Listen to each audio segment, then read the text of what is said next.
하겠습니다. 안녕하세요. 오늘 발표를 맡게 된 이미지 처리팀의 장보아입니다. 오늘 소개드릴 논문은 Contrastive Tuning, A Little Help to Make Masked Autoencoder Forget입니다. 본 논문에서 제안하는 MACT라는 새로운 자기지도 학습 방법에 대해서 소개하고자 하며 본 논문 리뷰를 위해서 김태수님, 허정원님, 황정원님께서 도와주셨습니다. 네, 목차는 다음과 같이 정리하였고 우선 인트로덕션 먼저 소개해드리도록 하겠습니다. 일단 본 논문의 연구 배경으로는 셀프 슈퍼바이즈드 러닝에 대해서 주로 다루고 있고 일단 셀프 슈퍼바이즈드 러닝은 레이블링이 없는 데이터를 활용을 해서 사전 학습을 수행하는 방법론입니다. 이 접근 방식은 데이터에 내재된 풍부한 표현을 레이블 없이도 학습할 수 있게 해줍니다. 셀프 슈퍼바이즈드 러닝의 경우에는 크게 두 가지로 나뉘며 제너레이티브 메소드와 컨트라스티브 메소드 이렇게 두 가지가 있습니다. 일단 첫 번째로 MIM, 즉 마스크드 이미지 모델링은 제너레이티브 메소드에 속하며 이미지의 일부분을 마스킹하고 이를 복원하는 방식으로 전체적인 이미지 구조를 학습하게 됩니다. 하지만 이 방법론의 경우에는 다운스트림 테스트에서 좋은 성능을 내기 위해서는 많은 양의 레이블링이 필요하다고 합니다. 반면에 이제 ID, Instance Discrimination의 경우에는 컨트라스티브 메소드에 속하며 같은 이미지의 여러 변형을 학습하여 객체 중심의 특징을 학습하는 방법론입니다. 이 방법의 경우에는 주로 데이터 증강, 즉 어그멘테이션에 의존하게 되지만 상대적으로 적은 라벨로도 우수한 성능을 발휘할 수 있다고 합니다. 이 두 가지 방법론의 경우에는 각각 강점과 한계점을 가지고 있는데요. 이런 방법론들을 결합하게 된다면 이제 장점을 최대화한 방법론을 이제 어떻게 구상할 수 있을지에 대해서 고민하게 되었다고 합니다. 즉, 본 논문에서는 이제 MIM의 계산 효율성과 ID의 라벨 효율성을 결합을 하여서 적은 라벨로도 성능을 극대화할 수 있는 모델을 만들고자 하였고, 여기서 저자가 던졌던 MIM과 ID를 어떻게 결합해야 각자의 강점을 잘 활용할 수 있을까라는 이 질문에서 시작하게 되어서 본 연구를 진행을 하게 되었다고 합니다. 본 논문에서는 이러한 문제를 해결하기 위해서 MACT, 마스크드 오토인코더 컨트라스티브 튜닝이라는 새로운 방법을 제안하게 되었습니다.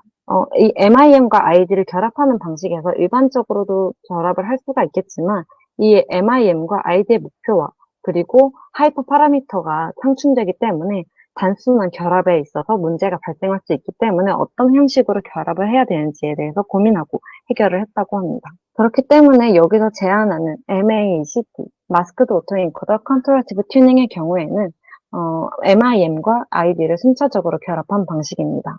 먼저 MA를 통해서 이미지를 학습하고 그 다음으로는 컨트라스티브 튜닝을 통해서 N는 CLR, 즉 Nearest Neighbor Contrastive Learning을 적용하게 됩니다. 이 과정에서 MA 인코더는 이미지의 전반적인 구조를 학습하게 되고 Contrastive Tuning인 CT는 상위 계층의 가중치를 조정해서 객체 중집의 클러스터를 형성하도록 유도하게 된다고 합니다. 이렇게 함으로써 더 적은 레이블로도 우수한 성능을 내면서 이제 그런 컴퓨테이셔널 코스트를 절약할 수 있다고 합니다. 그래서 본 논문과 관련된 연구들로는 일단 마스크드 오토인코더 MA가 이제 본 논문에서 아주 핵심적인 역할을 하는 방법론이라고 보시면 됩니다. MA는 이제 많이 아실 수도 있겠지만 기존의 오토인코더와는 달리 이제 비대칭 설계를 통해서 인코더가 마스크되지 않은 관찰된 부분에서만 작동하도록 하면서 이제 디코더는 이제 좀 더 경량화된 디코더를 사용을 해서 전체적인 이런 모델을 재구성하게 됩니다. 이 모델의 경우에는 VIT 방식을 따르게 되면서 이미지를 겹치지 않은 패치로 나눈 후 일부 패치를 무작위로 샘플링하고 나머지 패치는 마스킹해서 입력해서 제외를 하게 됩니다. 이제 랜덤 샘플링의 경우에는 균일한 분포를 따르고 이제 높은 마스킹 비율을 채택을 해서 이미지 중복 정보를 크게 제거하고 인접한 패치들로만은 복원이 어려운 과제를 이제 수행하게 되는 방식입니다. 그 다음에 NNCLR, Nearest Neighbor Contrastive Learning의 경우에는 본 논문에서 가장 중요하게 언급하고 있는 Contrastive Learning, 즉 대조학습의 방법 중 하나입니다. NNCLR의 경우에는 인코더가 학습할 때 근접한 이웃점들을 포지티브 페어로 설정해서 학습을 하게 됩니다. 이를 통해 데이터 증강이 없이도 더 의미 있는 표현을 학습할 수 있도록 하였고, 이 방법의 경우에는 이제 컨트라스티브 러닝에서 일반적으로 데이터 증강에 대한 이존성을 줄이면서도 학습 성능을 높이는 데 중요한 역할을 했다고 합니다. 그러면 이런 두 가지 MIM과 ID를 결합했던 선행 연구들도 있었는데요. 어, 기존의 연구들의 경우에는 일단 아이브, 즉 MIM과 벌트 스타일의 학습을 결합한 모델로 이미지의 패치를 의미 있는 정보로 변환하고 복원 작업을 추가해 더 나은 특징을 학습하도록 설계된 이런 연구도 있었습니다. 또한 MSN의 경우에는 이미지를 마스킹하고 진강 기법을 좀 더 잘 활용해서 계산 효율성을 높인 동시에 다양한 시각적 변형의 강력한 표현을 학습할 수 있는 방법론을 제안을 하기도 하였고, 또한 CMA 혹은 BOT-MA 등의 MA 사전학습의 ID, Instance Discrimination 목표를 추가를 해서 VATP 모델의 성능을 향상시키는 이런 방법론들도 있었습니다. 하지만 이런 방법론들의 경우에는 계산 효율성이 낮아지고 이제 전문가의 이제 어그멘테이션에 의존하는 문제가 있었다고 합니다. 그렇기 때문에 이런 MACT의 경우에는 기존 방법들과 비교했을 때 더 적은 계산 자원으로도 성능을 극대화할 수 있었다고 하고, 여기서는 MACT를 어떻게 구상을 했는지 소개를 하도록 하겠습니다. 즉, MACT의 경우에는 partial fine tuning, 즉 이제 부분적인 파인 튜닝 효과에 의해서 동기부여가 되었습니다. 연구에 따르게 되면 사전 학습된 MA는 상위 레이어만 미세 조정을 해도 성능이 크게 향상이 되는데, 이는 이제 하위 레이어가 이미 일반화된 특징을 학습하고 있음을 의미한다고 합니다. 레이블이 있는 학습에서는 미세 조정, 파인 튜닝을 통해서 객체 중심의 클러스터가 형성이 되고, 이제 어그멘테이션 방법을 통해서 특정 입력 특징에 대해서 불균형성을 달성할 수 있었다고 합니다. 하지만 MACT의 경우에는 레이블링이 없어도 이러한 미세 조정의 효과를 모방하고 라벨이 없이도 높은 성능을 유지할 수 있었다고 합니다. 그래서 이 방법론들을 좀 더 나누어서 살펴보게 되면 먼저 MA 프레이트레이닝 방식을 하게 됩니다. MACT는 기존의 MA 학습 방식, 마스크드 오토엔코더의 학습 방식을 그대로 가지고 와서 사용을 하게 되었고, 앞서 언급드렸던 바와 같이 이미지의 많은 부분을 무작위로 마스킹하고 나머지 이제 보이는 패치들을 통해서 마스킹된 부분을 복원하는 과정을 이미지의 전반적 구조를 학습하게 되었다고 합니다. 이 방식을 통해서 계산 자원을 절약하면서도 풍부한 특징을 학습할 수 있도록 하였다고 합니다. 그 다음에 NNCLR Initialization, 이 초기화를 하게 되었다고 하는데요. 라벨이 있는 학습에서 미세 조정을 하듯이 짧은 튜닝 시간 내에 인코더 표현을 크게 변화시키는 것을 목표로 해서 이런 초기화 단계를 갖췄다고 합니다. 이때 디코더, MA의 디코더 부분을 NCLR 헤드로 교차를 하게 되고, 인코더는 이제 프리징한 상태에서 NCLR 헤드만을 학습해서 좀 더 세밀한 클러스터를 형성할 수 있도록 하게 되었다고 합니다. 이 과정에서는 CLR 헤드는 이제 프리징된 MA 인코더 학습을 거친 이제 클러스터를 더 세밀한 클러스터로 변환할 수 있게 이제 학습이 되는 것을 발견했다고 합니다. 그 다음으로는 이제 컨트라스티브 튜닝 단계를 거치게 되는데요. 이 컨트라스티브 튜닝 단계에서는 초기화된 NCLR 헤드를 사용해서 부분적으로 동결된 MA 인코더를 다시 학습하게 된다고 합니다. 이 단계를 통해서 이미지 표현을 빠르게 변환시키는 것이 목표긴 하지만, 이제 변화는 점진적으로 이루어져야 되기 때문에, NNCLR 헤드에서 이미 학습된 구조가 손상되지 않도록 주의하면서 학습을 해야 되는 것이 이제 주의할 사항이라고 언급을 했습니다. 이를 위해서 Exponential Moving Average를 적용해서 NNCLRQ에 기록되는 정보가 좀 더 부드럽게 변화하도록 하고, 이제 그런 컴퓨테이셔널 리소스를 절약하기 위해서 하위 인코더 계층을 이제 프리징한 상태로 유지를 해서 부분 미세 조정, 파인 튜닝을 모방을 했다고 합니다. 또한 이런 컨트라스티브 튜닝 과정에서 NNCLR이 표현이 처음에는 좀 더 빠르게 개선되지만 인코더 변환이 완료되기 전에 성능이 저하되는 현상이 발생하는 것을 확인했다고 합니다. 그렇기 때문에 이런 문제점을 방지하기 위해서 정렬 작업의 난이도를 높여서 성능 저하를 낮추는데 이제 탑KNN 룩업을 도입했다고 합니다. 이 탑KNN 룩업이라는 것은 NNCLRQ에서 가장 가까운 이웃 중 하나를 무작위로 선택하는 방식으로 학습을 좀 더 어렵게 만들어서 모델이 좀 더 의미 있는 표현을 학습할 수 있게 하는 방식을 채택을 했다고 합니다. 네, 여기까지 이제 메소드에 대한 내용이었고, 혹시 질문 있으실까요? 네. 그래서 본 논문에서의 실험과 다양한 평가 방식을 통해서 본인들이 제안하는 MACT가 어느 정도의 성능 향상이 있었는지를 이제 평가를 하게 되었습니다. 그래서 그 결과에 대해서 말씀드리도록 하겠습니다. 그래서 본 논문에서는 먼저 이미지의 데이터셋을 활용을 해서 본인들이 제안하는 이 MACT를 평가를 했다고 합니다. 또한 이제 사용된 라벨의 비율을 100%부터 원샷까지 조정을 하면서 다양한 상황에서 성능을 측정하기도 하였고, 또한 여기서 앞서 언급했던 증강 기법에 따른 평가도 진행을 했었는데, 최소한의 증강 기법을 적용한 MACT-min과 그 다음에 바이올에서 사용됐던 증강 기법을 동일하게 적용한 MACT, average를 나누어서 비교를 했다고 합니다. 먼저 첫 번째로 비교 분석했던 부분은 피처 이밸류에이션, 피처에 대한 평가들을 먼저 진행을 했습니다. 여기서 여기 빨간색 박스를 보시게 되면 MACT가 모든 모델의 크기에서 이제 이런 MA의 특성을 좀 더 linear separability를 크게 향상시켰다고 하게 됩니다.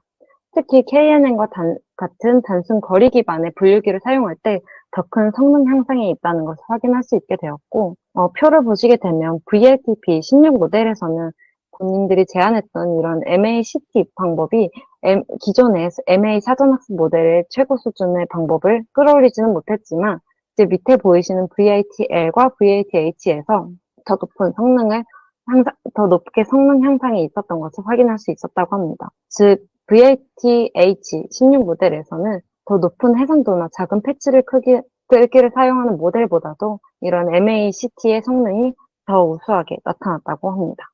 또한 로우샷 클래시피케이션을 진행을 하기도 하였고, 이렇게 평가를 진행을 하게 되었는데, 로우샷 클래시피케이션 평가에서는 MACT의 민이 이제 MACT 에버리지보다 더 나은 성능을 보여주었으면서 증강을 최소한 경우에도 성능 저하가 없었다는 것을 확인할 수 있었다고 합니다.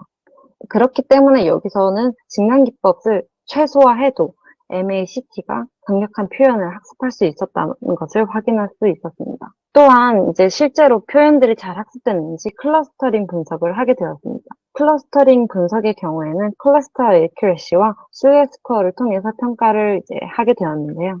클러스터 애큐러시의 경우에는 K-민즈 클러스터링을 사용을 해서 이미지넷의 검증 세트의 실제 클래스가 얼마나 잘 발견되는지를 측정을 하였고, 이제 슬레 스코어는 클래스의 분포와 특성을 정량화하였다고 합니다. 그 결과 이제 슬레 스코어를 통해서 클러스터가 잘 분리되는 것을 확인할 수 있었고, 이는 기존 MAE보다 클러스터링의 성능이 크게 향상된 결과를 보여주었다고 합니다. 특히 VITL 16 모델에서는 최소한의 증강만을 사용을 해도 다른 ID 방법보다 우수한 클러스터링 성능을 발휘했다고 합니다. 또한 어블레이션 스터디로 이제 좀 다양한 본인들이 제안했던 이 방법론들이 얼마나 중요하게 작동하는지를 평가했다고 하는데요. 일단 컨트라스티브 튜닝 과정에서 마스킹을 적용을 했을 때 성능이 다소 저하되는 것을 확인할 수 있었지만, 이는 단일 GPU에서 학습할 수 있었던 이점을 제공한다고 합니다. 또한 앞서 언급드렸던 NNCLR 헤드 이니셜라이제이션은 성능 향상에 이제 필수적인 역할을 하면서 이는 세밀한 클러스터링을 이제 형성할 수 있게 도와주는 부분이라고 언급을 하였습니다. 또한 이제 NN 룩업에서는 데이터 기반 증강 기법을 사용을 해서 NNCLR 작업을 더욱 어렵게 만들어서 더욱더 이 모델이 의미 있는 표현을 학습할 수 있도록 도와주었다고 합니다. 또한 이제 이렇게 어떻게 결합을 해야지 좀 더 좋을지에 대해서 분석 비교도 하였는데요. 일단 세 가지 방법을 또 함께 확인을 해왔을 때, 일단 컴바인드 트레이닝과 이제 CT를 결합을 했을 때, 그리고 컴바인드 프리트레이닝 플러스 CT 스킵, 그 다음에 디태치드 프리트레이닝 플러스 CT 스킵 각각을 비교를 했을 때, 결합된 사전학습에서 NNCLR 헤드를 직접 사용하는 것은 이제 성능이 다소 저하되는 것을 확인할 수 있었습니다.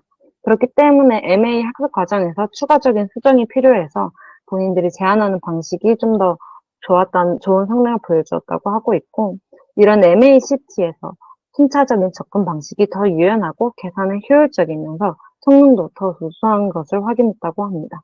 그렇기 때문에 단순히 결합하는 것이 아니라 이런 MA 방법과 컨트라스티브 방법을 순차적으로 이제 결합을 해서 학습을 했을 때 더 좋은 성능을 보여준다는 것을 확인을 하였고, 단순히 이런 MA 부분과 CT를 결합한 것이 아닌 순차적으로 했을 때 이런 아래 보이시는 그림과 같이 클러스터도 더 잘 형성이 되는 것을 확인할 수 있었다고 합니다. 네, 그래서 결론 말씀을 드리도록 하겠습니다. 본 논문에서 언급하고 있는 결론으로는 이제 본인들이 제안한 MACT 방법의 경우에는 마스크드 이미지 모델링 방법과 인스턴스 디스크리미네이션 방법의 강점을 아주 효율적으로 결합한 방법이고 또한 다양하게 확장 가능한 학습 방법론이라고 합니다. 여기서 제안하는 방법 MACT의 경우에는 라벨이 부족한 환경에서도 우수한 성능을 발휘할 수 있는 방법을 제안을 했으며 단순히 결합하는 게 아니라 순차적으로 이제 모델 학습을 했을 때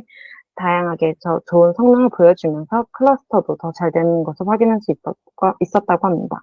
또한 더 큰 데이터셋과 모델에 적용할 수 있는 가능성도 보여주기도 하였고, 그렇기 때문에 이 연구에서는 적은 라벨로도 뛰어난 성능을 내기 위한 새로운 방향을 제시하며 향후 연구에서도 다양한 분야에 응용될 수 있다고 이제 언급을 하고 있었습니다. 또한 이제 MACT의 경우에는 수작업으로 설계된 이미지 증강에 의존하지 않으며 이제 NL 룩업의 데이터 기반 증강 효과 덕분으로 이제 이미지를 좀 더 구조적으로 표현하고 학습하는 능력이 향상된 것을 이제 앞서 보여드렸던 결과로 설명하였습니다. 네. 그러면 본 논문 리뷰를 위해 참고했던 논문들은 다음과 같으며 경청해 주셔서 감사합니다.